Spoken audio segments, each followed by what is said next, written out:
નમસ્કાર વિદ્યાર્થી મિત્રો, વિડિયો લેક્ચરના માધ્યમથી ઓનલાઈન એજ્યુકેશનમાં આપ સૌનું ફરી હાર્દિક સ્વાગત છે. બાળકો, આપણે લાસ્ટ લેક્ચરની અંદર એક ટોપિક શરૂ કર્યો હતો, નામ હતું આવર્તમાં ઇલેક્ટ્રોનીય રચના.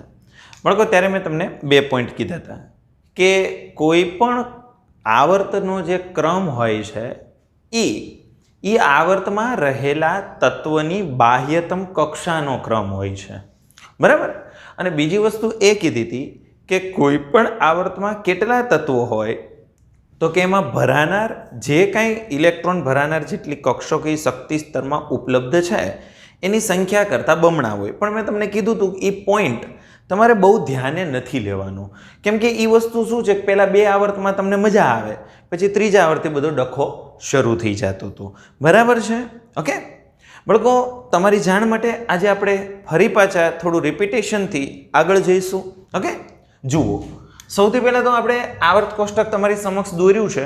હવે તમને લોકોને ખબર હશે, મેં તમને કાલે જ કીધું હતું, આવર્તમાં જે આડી હરોળ હોય, આવર્ત કોષ્ટકમાં જે આડી હરોળ હોય એ આડી હરોળને આપણે નામ આપીએ છીએ બાળકો આવર્ત. રેડી? ત્યારબાદ તો કે ઊભી જે હરોળ આવે તો બાળકો ઊભી હરોળને આપણે નામ આપીએ છીએ, ઊભા સ્તંભને નામ આપીએ છીએ સમૂહ. ઓકે, આવર્ત કેટલા હોય ગઈકાલે બી કીધા હતા બાળકો, આવર્તની કુલ સંખ્યા કેટલી છે? 7 છે. ઓકે, એમાં આપણો સૌથી પહેલો આવર્ત, તો સૌથી પહેલા આવર્તમાં આપણી પાસે 2 જ તત્વો છે, એક છે હાઇડ્રોજન અને એક છે હિલિયમ. હાઇડ્રોજનની ઇલેક્ટ્રોન રચના 1s1, હિલિયમની 1s2. બાળકો, આવર્તનો ક્રમ શેના ઉપરથી નક્કી થાય? ફરી એકવાર બોલું છું, તમે જે તત્વો એમાં લખ્યા છે એની બાહ્યતમ કક્ષાનો જે મુખ્ય ક્વોન્ટમાંક હોય, એટલે કે શક્તિ સ્તરનો જે ક્રમ હોય એ જ આવર્તનો ક્રમ હોય. તો હાઇડ્રોજનમાં એક જ ઇલેક્ટ્રોન છે, તેમાં પહેલો ઇલેક્ટ્રોન કયો કે છેલ્લો કયો એક જ હોય. ક્યાં હોય? પહેલી કક્ષામાં. હિલિયમમાં પણ સેમ ટુ સેમ 2 જ ઇલેક્ટ્રોન હોય. ક્યાં હોય? પહેલી કક્ષામાં. તો એની માટે પહેલી કક્ષા એ જ છેલ્લી કક્ષા, અને છેલ્લી કક્ષા એટલે સંયોજકતા કક્ષા અથવા બાહ્યતમ કક્ષા. તો આના બાહ્યતમ કક્ષાનો મુખ્ય ક્વોન્ટમાંક કેટલો રહે છે? 1. એટલે પ્રથમ આવર્ત કહેવાય. તો યાદ હોય તો મેં તમને ગઈકાલે કીધું હતું કે પ્રથમ આવર્તમાં તમારે કઈ કક્ષા સમજવાની હોય? કે તો પ્રથમ આવર્તમાં 2 જ તત્વો છે, હાઇડ્રોજન અને હિલિયમ. બાળકો, બીજો આવર્ત એટલે કે બીજી આડી લાઈન. બીજી આડી લાઈનની શરૂઆત, તો બીજી આડી લાઈન એટલે બાળકો એમાં બાહ્યતમ કક્ષા બીજી જ હશે.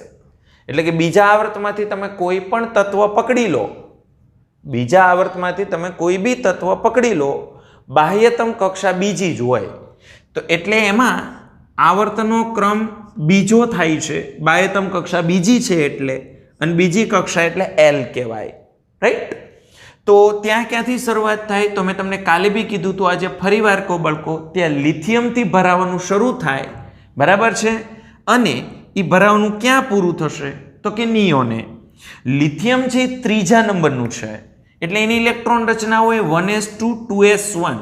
પણ મેં તમને કાલે બી કીધું હતું, આજે બી કહું છું, અહીંયા હું માત્ર કઈ ઇલેક્ટ્રોન રચના લખું છું? બાહ્યતમ કક્ષાની, સૌથી બહારની છેલ્લી કક્ષાની. ખ્યાલ આવે છે? તો આની અંદર અહીંયા આગળ 2s1, તો બીજી કક્ષા આપણે લિથિયમથી ભરવાની શરૂ કરી. તો લિથિયમથી બીજી કક્ષા ભરવાની શરૂ કરી, તો ભરતા ભરતા આપણે જ્યારે નિયોન પાસે પહોંચ્યા, તો નિયોન પાસે બીજી કક્ષા સંપૂર્ણપણે ભરાઈ ગઈ. તો બીજા આવર્તમાં કેટલા તત્વો? તો કે લિથિયમથી લઈને નિયોન સુધીના 8 તત્વોનો સમાવેશ ક્યાં થાય છે બાળકો? બીજા આવર્તમાં થાય છે. એટલે કે અહીંયા આગળ નિયોન હશે. ક્લિયર થાય છે? ઓકે, ફરી વાર જો બાકી 2માં કદાચ ન સમજણું તો ફરી વાર બોલું છું. ત્રીજો આવર્ત મતલબ શું? તો કે એમાં જે કાંઈ તત્વો હશે એમાં સૌથી બહારની છેલ્લી કક્ષા કઈ હશે? ત્રીજી હશે. બરાબર છે? તો ત્રીજો આવર્તમાં ત્રીજી કક્ષા બાહ્યતમ ગણાય. તો મતલબ આવર્તનો ક્રમ એ જ આવર્તનો જે ક્રમ છે એ તત્વો માટેની બાહ્યતમ કક્ષાનો પણ ક્રમ થશે. ઓકે, તો ત્રીજો આવર્ત તો એટલે ત્રીજી કક્ષા કે એલ એમ, આમાં બાહ્યતમ કક્ષા ત્રીજી હશે. ક્યાંથી ભરાવાનું શરૂ થાય છે બાળકો? તો કે સોડિયમથી. સોડિયમની બાહ્યતમ કક્ષાની ઇલેક્ટ્રોન રચના શું થશે? 3s1. બાળકો ફરીવાર બોલું છું, અહીંયા હું કઈ ઇલેક્ટ્રોન રચના લખું છું? બાહ્યતમ કક્ષાની લખું છું, રાઈટ? તો સોડિયમની ઇલેક્ટ્રોન રચના શું થઈ છે? 3s1. તો અમે ત્રીજી કક્ષા ભરાવાનું શરૂ થયું, પણ તમને ખબર છે તમે આર્ગોન સુધી પહોંચી જશો પછી 3d નો વારો નથી આવતો. કેમ? તો કે એમાં ઉર્જાને આધારે 3p પછી સીધો વારો 4s નો આવી જાય છે, એટલે અહીંયા 3p પછી આગળ આપણે નથી લેતા. તો એને કારણે અહીંયા આગળ તમને યાદ હોય તો ઓલો નિયમવાળો ડખો આવ્યો હતો કે આમાં સોડિયમથી શરૂ કરી અને આર્ગોન સુધીના માત્ર 8 જ તત્વો ત્રીજા આવર્તમાં આવે. ચોથો આવર્ત તો કે ચોથા આવર્તમાં જે બી તત્વ તમે પકડશો એની બાહ્યતમ કક્ષાનો આંક, મુખ્ય ક્વોન્ટમાંક 4 હશે. ઓકે, એટલે કે આપણી n કક્ષા. તો ચોથો આવર્ત ક્યાંથી ભરાવાનું શરૂ થાય? પોટેશિયમથી. પોટેશિયમની બાહ્યતમ કક્ષાની ઇલેક્ટ્રોન રચના 4s1 થી 4s1 થી ભરાય અને ક્યાં પહોંચી જશે? તો કે ક્રિપ્ટોને પૂરી થઈ જશે. ઓકે, ક્રિપ્ટોન આગળ 4s2 4p6 થઈ જશે. બરાબર છે? હવે અહીંયા તમને ખ્યાલ જ છે, જો ચોથી કક્ષામાં d પણ આવે, f પણ આવે, પણ આપણે એને અત્યારે આમાં નથી લેતા કારણ કે એમાં શક્તિના ક્રમ બધા અંદરો અંદર બદલાઈ જતા હોય છે. કેમ? 3d અને 4s માં બદલાતો હતો એમ બીજામાંય બદલાય છે. એટલે આપણે અહીંયા 4s1 થી 4s2 4p6 એ ક્રિપ્ટોન આવી જાય ત્યાં આપણો ચોથો આવર્ત પૂરો થઈ જાય. રેડી? અને એટલે અહીંયા આગળ ક્રિપ્ટોને પૂરું થઈ જશે. પણ બાળકો મેં તમને કાલે બી કીધું હતું, ફરી એક વખત કહું છું કે આ પોટેશિયમથી લઈ અને ક્રિપ્ટોન સુધી તમે જાઓ છો, રેડી? તો પોટેશિયમથી ક્રિપ્ટોન સુધી જશો એમાં વચ્ચે 21 થી 30 તત્વો આવે છે, જેને આપણે ગઈકાલે 3D સંક્રાંતિ શ્રેણી કીધી હતી. શું કામ સંક્રાંતિ તત્વો કીધા હતા? તો મેં તમને કાલ કીધું હતું કે જે તત્વોની ઇલેક્ટ્રોન રચનામાં ડી કક્ષક અપૂર્ણ ભરાયેલી હોય એ સંક્રાંતિ તત્વ કહેવાય. તો 21 થી 30 છે એ સંક્રાંતિ તત્વો છે અને એ બધામાં તમે 3D ભરો છો. માટે 21 થી 30 ને શું કહેવામાં આવે છે? 3D સંક્રાંતિ શ્રેણી. ક્લિયર થયું બાળકો? રાઈટ? આટલું તો મેં ગઈકાલે ઓલરેડી ડિસ્કસ કરી દીધું હતું. આ તો તમને લોકોને કોઈ ડિફિકલ્ટી ન રહે, બરાબર, અથવા તો કોઈ વસ્તુ ભૂલાઈ ગઈ હોય તો આજે મેં ફરી વખત થોડું રિપીટ કર્યું. કોન્સેપ્ટ ક્લિયર બાળકો? ઓકે, હવે આપણે આજે જશું 5મા આવર્તમાં. એ પહેલા ક્રિપ્ટોનની સંજ્ઞા તમને આપી દઉં, કદાચ તમને ન ખબર હોય. ક્રિપ્ટોનની સંજ્ઞા છે Kr. ઓકે, 5મો આવર્ત શરૂ કરીએ બાળકો. 5મો આવર્ત શરૂ થાય છે રૂબિડિયમથી. ક્યાંથી શરૂ થાય છે બાળકો? રૂબિડિયમ. રૂબિડિયમની સંજ્ઞા Rb. બાળકો એ રૂબિડિયમ છે, બરાબર, એમાં સૌથી બહારની છેલ્લી કક્ષા 5મી હશે, 5s1. ઓકે, રૂબિડિયમથી શરૂ થાય 5મો આવર્ત, પૂરો થાય છે ઝેનોન. તો રૂબિડિયમથી ઝેનોન, બાળકો ઝેનોનની સંજ્ઞા છે Xe. ઓકે, તો રૂબિડિયમથી ઝેનોન, તો બાળકો રૂબિડિયમથી ઝેનોન સુધી જાઓ છો, કુલ 18 તત્વો આવે. કેટલા તત્વો આવશે? 18. એટલે કે 5મા આવર્તમાં, બરાબર, શરૂઆત થાય છે રૂબિડિયમ 5s1 થી. 5મો આવર્ત ક્યાં પૂરો થાય? તો કે 5s2 5p6 ઝેનોને પૂરો થઈ જાય. તો જેમ ચોથા આવર્તમાં 21 થી 30 તત્વોની સંક્રાંતિ શ્રેણી આવી ગઈ, એટલે કે 3D સંક્રાંતિ શ્રેણી. કઈ સંક્રાંતિ શ્રેણી બાળકો? 3D સંક્રાંતિ શ્રેણી જે રીતે આવે છે એ જ રીતે બાળકો 5મા આવર્તની અંદર વચ્ચે 4D સંક્રાંતિ શ્રેણી આવી જતી હોય છે. ઓકે, આ તમે જ્યારે ભણો છો ત્યારે બાળકો ખાસ એક વસ્તુ કાં ભણ્યા પછી અથવા કાં લેક્ચર શરૂ હોય, તમે જ્યારે વિડીયો જોતા હો ત્યારે તમારા ચેપ્ટર નંબર 3માં એક આવર્ત કોષ્ટક જે મેં આ દોર્યું છે એવી પેટર્નનું એક આવર્ત કોષ્ટક તમારી પાસે હશે. કાંઈ સામે રાખજો અથવા કાં લેક્ચર પૂરો થાય પછી જોઈ લેજો કે જેથી કરીને હું જે કાંઈ બોલું છું બાળકો એ વસ્તુ તમને ગળે ઉતરે કે સાહેબે ક્યાંથી શું ભણાવ્યું છે. ઓકે, જુઓ તો આમાં રૂબિડિયમથી ઝેનોન 5મો આવર્ત કુલ 18 તત્વો, એમાં 4D સંક્રાંતિ શ્રેણી આવી જશે. એટલે કે એમાં વચ્ચે 10 તત્વો એવા આવશે કે જેમાં 4D ભરાઈ જશે. શું ભરાઈ જશે? 4D. Okay, clear? બાળકો છઠ્ઠો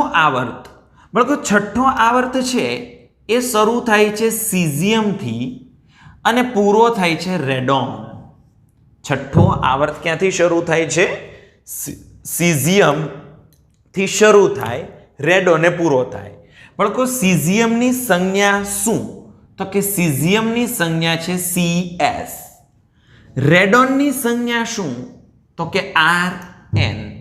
પણ બાળકો તમે જ્યારે તમારી બુક જોશો તો તમને એક વસ્તુ મેં તમને કીધું હતું કે આ આવર્ત કોષ્ટક તમે જ્યારે બુકમાં જોશો તો તમને એક વસ્તુ સ્પષ્ટપણે દેખાશે. શું ખબર છે? તમે સીઝિયમથી રેડોન સુધી જશો એટલે તમે અહીંયા તમારી નજર નાખશો તો અહીંયા તમે નજર નાખશો એટલે સીઝિયમથી શરૂ થશે 55, 56, 57. પછી તમને સીધું 58 નહીં દેખાય, સીધું દેખાશે 72. બોલું છું એ સમજાય છે? તમે જ્યારે આવર્ત કોષ્ટક જોશો અથવા તમે જો જોઈ રહ્યા હો તો એમાં નજર નાખો કે તમે જ્યારે છઠ્ઠો આવર્ત શરૂ કરો છો એ સીઝિયમ એટલે કે CS 55મા નંબરના તત્વથી શરૂ થાય. એ 55, 56, 57 પછી તમે જોશો ને તો સીધો 72 નંબર હશે. તો તરત પ્રશ્ન થાય કે હા સાહેબો 57 પછી અમારા આવર્ત કોષ્ટકમાં સીધો 72 છે. સાહેબ એ તો પ્રિન્ટ મિસ્ટેક છે. બાળકો પ્રિન્ટ મિસ્ટેક નથી. 57 પછી ડાયરેક્ટ 72 એટલે આવે છે કેમ કે 58મું તત્વ છે CE સીરિયમ. 58મું તત્વ છે CE સીરિયમ થી શરૂ કરી 71મું તત્વ LU લ્યુટેશિયમ. 58મું તત્વ CE સીરિયમથી 71મું તત્વ લ્યુટેશિયમ સુધીના તત્વો ત્યાંથી કાઢી અને એ લોકોએ અહીંયા મૂકી દીધા છે. તો ઘણા કે કેમ સાહેબ ત્યાંથી કાઢીને અહીંયા મૂક્યા? એનું રીઝન એ છે કે એમાં 4Fમાં છેલ્લો ઇલેક્ટ્રોન ભરાય છે. એમાં સૌથી છેલ્લો ઇલેક્ટ્રોન ક્યાં ભરાય છે? 4Fમાં. તો બાળકો જો હું એને અહીંયા રાખું તો તમને તરત પ્રશ્ન થાય કે સાહેબ જો તમે અહીંયા રાખો તો એમાં તો છેલ્લો ઇલેક્ટ્રોન 4Fમાં ભરાય. તો છેલ્લો ઇલેક્ટ્રોન 4Fમાં ભરાય એટલે બાળકો એના ગુણધર્મો અહીંયા ગોઠવેલા તત્વો કરતાં થોડા અલગ પડે છે. અહીંયા જે તત્વો ગોઠવા એની કરતાં એના ગુણધર્મો થોડા અલગ પડી જાય છે. તો પછી અલગ ગુણધર્મોવાળાને તો અહીંયા એક આવર્તમાં તો ન જ ગોઠવાય ને બાળકો. અલગ ગુણધર્મોવાળા હોય એને એક આવર્તમાં ન ગોઠવાય. એટલે એ લોકોએ 58 થી 71માં તત્વ સુધીનો કટકો નીચે કાઢી લીધો છે. તો એ 58માં તત્વ સીરિયમથી લઈ અને 71મું તત્વ લ્યુટેશિયમ કે જેમાં સૌથી છેલ્લે ઇલેક્ટ્રોન 4Fમાં ભરાય છે એટલે બાળકો એને 4F શ્રેણી તરીકે આપણે ઓળખી શકીએ અને એને લેન્થેનોઇડ શ્રેણી પણ કહેવાય. આજે મેં સીરિયમથી લ્યુટેશિયમ સુધીનો ટુકડો પાડ્યો તો બાળકો સીરિયમથી લ્યુટેશિયમ સુધીનો ટુકડો એને કયા નામથી ઓળખી શકાય? તો કે લેન્થેનોઇડ શ્રેણી. તો ઘણાને પાછો અહીંયા પ્રશ્ન થાય કે સાહેબ આ સીરિયમથી લ્યુટેશિયમ સુધીના ટુકડાને લેન્થેનોઇડ શ્રેણી કેમ કીધી? બાળકો એનું રીઝન તમને કહું છું. જોવો તમે જ્યારે અહીંયા 55મું તત્વ જોયું, 56મું જોયું, 57મું જોયું. હવે તમે આવર્ત કોષ્ટકમાં તમારી દિવ્ય દ્રષ્ટિ નાખો એટલે તમને ખબર પડશે 57મું તત્વ હશે ને એની સંજ્ઞા LA હશે. 57મા નંબરના તત્વની સંજ્ઞા શું હશે? La હશે. જોજો અહીંયા તમારી દિવ્ય દ્રષ્ટિ નાખો. 57મું તત્વ તમારા આવર્ત કોષ્ટકમાં જુઓ, બુક હોય ને તો બાજુમાં, બરાબર છે? ન હોય તો વિડીયો પોઝ કરીને જોઈ લ્યો. 57મા તત્વની સંજ્ઞા હશે La. હવે La એટલે લેન્થેનમ. કયું તત્વ બાળકો? La એટલે લેન્થેનમ. પછી 57 પછી સીધું 72 આવ્યું ને, તો મને કહો ટુકડો ક્યાંથી પડ્યો? 57માંથી પડ્યો ને. આ કટકો ક્યાંથી પડી ગયો? 57 પછી ડાયરેક્ટ 72, એટલે ટુકડો 57માંથી પડ્યો. તો ટુકડો 57માંથી પડ્યો ને 57મા તત્વની સંજ્ઞાથી લેન્થેનમ La, તો એ 57માંથી ટુકડો પડ્યો છે એટલે એનું નામ પડ્યું લેન્થેનોઇડ શ્રેણી, કેમ કે એ ટુકડો લેન્થેનમથી પડેલો છે. અને શું કામ એ ટુકડો આપણે બહાર કાઢીને આવર્ત કોષ્ટકમાં તળિયે મૂક્યો? કારણ કે એમાં એવા તત્વો છે કે જેમાં સૌથી છેલ્લો ઇલેક્ટ્રોન ક્યાં ભરાય છે? 4f માં ભરાય છે. માટે એને 4f શ્રેણી કહેવાય, લેન્થેનોઇડ શ્રેણી કહેવાય, અથવા એને આંતર સંક્રાંતિ શ્રેણી કહેવાય. કઈ શ્રેણી કહેશો? આંતર સંક્રાંતિ. ઘણા કે લે વળી ઈ હું બાળકો કોઈ ચિંતાનો વિષય નથી. આપણા આવર્ત કોષ્ટકમાં જે મોસ્ટ ઓફલી અહીંયા વચ્ચેનો જે ભાગ છે ને એ સંક્રાંતિ શ્રેણી છે. આવર્ત કોષ્ટકમાં આ વચ્ચેનો ભાગ શું છે? સંક્રાંતિ તત્વો, સંક્રાંતિ શ્રેણીઓ છે આમાં. ઓકે, અહીંયા જે તમે વચ્ચેનો ભાગ દેખાતો હશે તમને, બરાબર, આ સંક્રાંતિ શ્રેણીનો વિભાગ છે. તો આ ટુકડા ક્યાંથી નીકળ્યા? સંક્રાંતિ શ્રેણીમાંથી જ નીકળેલા છે. તો સંક્રાંતિ શ્રેણીમાંથી ટુકડો નીકળ્યો એટલે એનું નામ પાડ્યું આંતર સંક્રાંતિ શ્રેણી. શું નામ પાડ્યું? આંતર સંક્રાંતિ શ્રેણી. અને અહીંના તત્વોને સંક્રાંતિ શ્રેણીના તત્વો શું કામ કીધા? એનો જવાબ મેં કાલ આપ્યો હતો. કેમ કે એમાં ડી કક્ષક કેવી હશે? અપૂર્ણ ભરાયેલી હશે. એટલે આ સંક્રાંતિ શ્રેણીનો વિભાગ હતો. તો એ સંક્રાંતિ શ્રેણીના વિભાગમાંથી આ ટુકડો કાઢ્યો એટલે એનું નામ પડ્યું આંતર સંક્રાંતિ શ્રેણી. અને આંતર સંક્રાંતિ શ્રેણીમાં સૌથી પહેલી શ્રેણી સીરિયમથી લ્યુટેશિયમ હોય, એટલે કે 58મા નંબરના તત્વથી 71મા નંબરના તત્વ સુધી હોય. 58મું તત્વ છે એની આગળ 57મું લેન્થેનમ હોય. આ લેન્થેનમથી ટુકડો નીકળ્યો એટલે આને લેન્થેનોઇડ શ્રેણી કીધી. Concept clear? ઓકે. ત્યારબાદ બાળકો 7મો આવર્ત. બાળકો 7મા આવર્તની શરૂઆત થાય ફ્રાન્સિયમથી અને પૂરું થાય ઓગ્નેસોન. રેડી?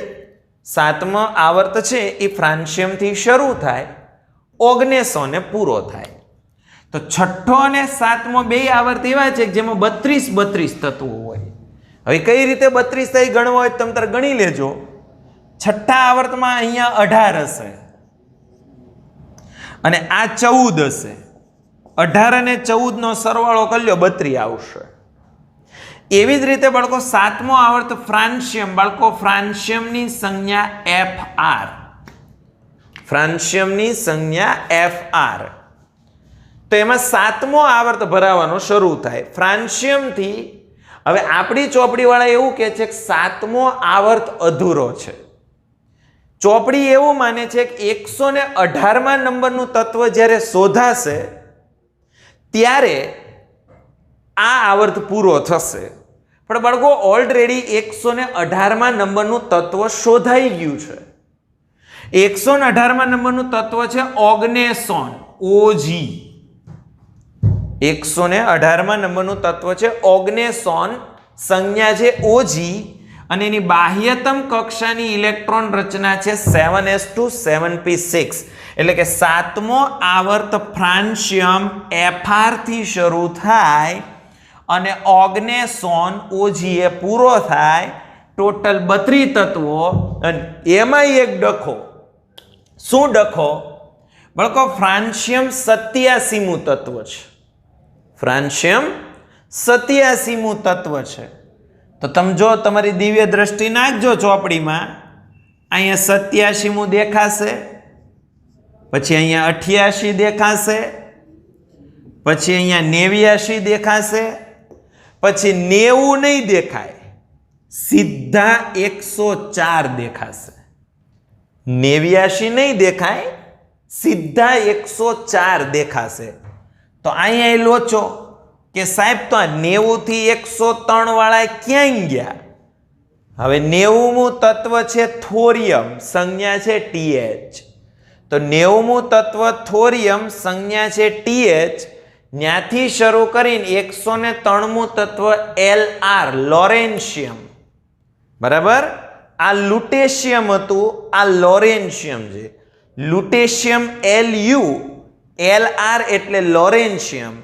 તો થોરિયમ થી લોરેન્શિયમ સુધીના તત્વો ક્યાં ગયા? સેમ બાળકો, છઠ્ઠા આવર્તની જેમ જ ઈ ટુકડો અહીંયા આવી ગયો, થોરિયમ થી લોરેન્શિયમ સુધીનો. શું કામ આ ટુકડો અહીંયા આવ્યો? કેમ કે એમાં સૌથી છેલ્લો ઇલેક્ટ્રોન 5f માં જતો હતો. એમાં સૌથી છેલ્લો ઇલેક્ટ્રોન ક્યાં જતો હતો બાળકો? 5f, એટલે કે એમાં સૌથી છેલ્લી f કક્ષક ભરાતી હતી. ઓલામાં કેમ 4f ભરાતી હતી, એમાં સૌથી છેલ્લી 5f ભરાતી હતી. એટલે એના ગુણધર્મો આની હારે મેચ નહોતા થાય એમ, એટલે એ ટુકડો કાઢી અને અહીંયા મૂકી દીધો. એને આંતર સંક્રાંતિ શ્રેણીના તત્વો જ કહેવાય. પણ બાળકો 58 થી 71 ની શ્રેણીને શું નામ આપ્યું હતું? લેન્થેનોઇડ. શા માટે? મેં સમજાવ્યું હતું. કેમ કે 57મું તત્વ લેન્થેનમથી ટુકડો પડ્યો તો એટલે. તો આ શ્રેણીનું નામ છે બાળકો એક્ટિનોઇડ શ્રેણી. આ શ્રેણીનું નામ શું છે બાળકો? એક્ટિનોઇડ શ્રેણી. તો કેમ આનું નામ એક્ટિનોઇડ શ્રેણી પડ્યું? બાળકો તમારી દિવ્ય દ્રષ્ટિ અહીંયા નાખો, 89મું તત્વ જોશો, 89મું તત્વ અહીંયા જોશો તો એની સંજ્ઞા દેખાશે AC. 89માં તત્વની સંજ્ઞા તમને દેખાશે AC. બાળકો એનું નામ છે એક્ટિનિયમ. શું નામ છે એનું? એક્ટિનિયમ. તો ટુકડો એક્ટિનિયમ થી પડ્યો, તો ટુકડો એક્ટિનિયમ થી પડ્યો માટે ઈ શ્રેણીનું નામ પાડ્યું છે એક્ટિનોઇડ શ્રેણી. તો બાળકો લેન્થેનોઇડ શ્રેણી અને એક્ટિનોઇડ શ્રેણી એ બંને અહીંથી નીકળેલા ટુકડા છે. તો અહીંયા જે તત્વો હતા એ સંક્રાંતિ તત્વો હતા, એમાંથી મેં ટુકડો કાઢ્યો એટલે એનું નામ પડ્યું આંતર સંક્રાંતિ શ્રેણીના તત્વો. કોન્સેપ્ટ ક્લિયર થયો? અને બાળકો 7મો આવર્ત જે છે એમાં મોટા ભાગના માનવ નિર્મિત રેડિયો એક્ટિવ તત્વો છે. એટલે કે 7મા આવર્તમાં તમને જે તત્વો દેખાય છે એમાંથી મોટા ભાગના આપણે પ્રયોગશાળામાં બનાવેલા છે અને પાછા રેડિયો સક્રિય છે. રેડિયો એક્ટિવ એટલે એવા તત્વો કે ઈ જે પોતે આપમેળે પોતાનામાંથી આલ્ફા, બીટા કે ગામા કણોનું ઉત્સર્જન કરતા હોય. તો જે તત્વો પોતાનામાંથી આપમેળે આલ્ફા, બીટા કે ગામા કણોનું ઉત્સર્જન કરે એને શું કહેવાય? રેડિયો એક્ટિવ તત્વ કહેવાય. આટલો કોન્સેપ્ટ ક્લિયર થયો બાળકો? તો આ સાથે તમારો આવર્તમાં ઇલેક્ટ્રોનીય રચનાવાળો કોન્સેપ્ટ અહીંયા આગળ પૂરો થાય છે. બાળકો હવે નેક્સ્ટમાં આપણે શરૂ કરીશું સમૂહ પ્રમાણે ઇલેક્ટ્રોનીય રચના. તો સમૂહ પ્રમાણે ઇલેક્ટ્રોનીય રચના શરૂ કરીએ એટલે કે આવર્ત પૂરા કર્યા, હવે આપણે સમૂહમાં જવાનું છે, મતલબ ઊભા સ્તંભને જોવાનું છે. ઓકે? તો બાળકો એમાં શું કહે છે? તો કે એક જ સમૂહ અથવા તો ઊભા સ્તંભમાં રહેલ તત્વોની સંયોજકતા કોષની ઇલેક્ટ્રોન રચના સમાન હોય. મતલબ હું કે એક જ સ્તંભમાં જે તત્વો હોય, એક જ સ્તંભમાં જેટલા તત્વો હોય એની સંયોજકતા કોષ એટલે બાહ્યતમ કક્ષા ની ઇલેક્ટ્રોન રચના કેવી હોય? સમાન. એટલે કે એક જ સમૂહમાં રહેલા તત્વોની બાહ્યતમ કક્ષાની સામાન્ય ઇલેક્ટ્રોન રચના સરખી હશે. કઈ રીતે? જો સમજાવો. દાખલા તરીકે મારી પાસે પહેલો સમૂહ છે બાળકો, પહેલા સમૂહના તત્વોને કહેવાય આલ્કલી ધાતુ તત્વો. પહેલા સમૂહના તત્વોને શું કહેવાય? આલ્કલી ધાતુ તત્વો. હવે ઘણા કે કેમ સાહેબ? કેમ કે પહેલા સમૂહમાં જેટલા તત્વો છે એ પાણી હારે પ્રક્રિયા કરે તો બેઝ આપે અને બેઝને આલ્કલી કહેવાય. સમૂહ એકના જેટલા તત્વો છે એ પાણી સાથે પ્રક્રિયા કરે એટલે બેઝ આપે અને બેઝને કહેવાય આલ્કલી. એટલે માટે પ્રથમ સમૂહના તત્વોને કયા નામથી ઓળખશું? આલ્કલી ધાતુ તત્વો. તો બાળકો પ્રથમ સમૂહમાં જો Li એટલે લિથિયમ, Na એટલે સોડિયમ, K એટલે પોટેશિયમ, Rb એટલે હમણાં જ કીધું રૂબિડિયમ, Cs એટલે સીઝિયમ, Fr એટલે ફ્રાન્સિયમ. બરાબર. પરમાણુ ક્રમાંક લિથિયમ કેટલામાં નંબરનું? ત્રીજા નંબરનું, સોડિયમ 11મું, પોટેશિયમ 19, રૂબિડિયમ 37, સીઝિયમ 55 અને ફ્રાન્સિયમ 87. ઘણા કે લે સાહેબ અમારે કેમ પરમાણુ ક્રમાંક યાદ રાખવા? અમારે ગોખવા પડશે. ચિંતા ન કરો બાળકો, નેક્સ્ટ લેક્ચરમાં એ શીખવાડીશ જ કે કેમ યાદ રાખવા. પણ અત્યારે ખાલી એટલો કોન્સેપ્ટ જોઈ લો. લિથિયમની બાહ્યતમ કક્ષામાં શું છે? 2s1. સોડિયમની બાહ્યતમ કક્ષા 3s1. પોટેશિયમની બાહ્યતમ કક્ષા 4s1. રૂબિડિયમની બાહ્યતમ કક્ષા 5s1. સીઝિયમની બાહ્યતમ કક્ષા 6s1. ફ્રાન્સિયમની બાહ્યતમ કક્ષા 7s1. બધાની બાહ્યતમ કક્ષા તમારે માર્ક કરવી હોય કરી લો. બધામાં એક એક ઇલેક્ટ્રોન જ હશે. આ બધાની બાહ્યતમ કક્ષાની ઇલેક્ટ્રોન રચના માર્ક કરવી હોય કરી લો. બધામાં એક એક ઇલેક્ટ્રોન જ હશે. તો જો મેં કીધું હતું કે એક જ સમૂહમાં રહેલા તત્વોની સંયોજકતા એટલે કે બાહ્યતમ કક્ષાની ઇલેક્ટ્રોન રચના હરખી હોય. હરખી એટલે આનો હરખું ગણવાનું હો. ઇલેક્ટ્રોન રચના હરખી એનો મતલબ એમ કે બાહ્યતમ કક્ષામાં રહેલા ઇલેક્ટ્રોનની સંખ્યા હરખી. તો જો આ બધામાં બાહ્યતમ કક્ષામાં ઇલેક્ટ્રોનની સંખ્યા હરખી છે એ જોવાનું, આ નથી જોવાનું. 2 3 4 એ તો મુખ્ય ક્વોન્ટમ આંક છે. મેં એ લખ્યું જોવો તો મેં શું લખ્યું? ઇલેક્ટ્રોન રચના. એમાં જો બધા બાહ્યતમ કક્ષામાં એક એક ઇલેક્ટ્રોન હશે અને તેમની બાહ્યતમ કક્ષામાં ઇલેક્ટ્રોનની સંખ્યા તથા ગુણધર્મો પણ સમાન હોય. એટલે હું તો કે સમૂહ એકમાં જેટલા તત્વો આવે એની બાહ્યતમ કક્ષામાં ઇલેક્ટ્રોનની સંખ્યાએ હરખી હોય અને એ તત્વોના ગુણધર્મો પણ એક સરખા હોય. બાળકો કોન્સેપ્ટ ક્લિયર થયો?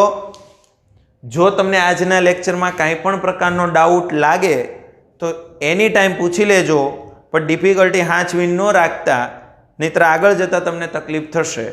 ઓકે, હવે નેક્સ્ટ લેક્ચરની અંદર આગળ વધીશું. Thank you.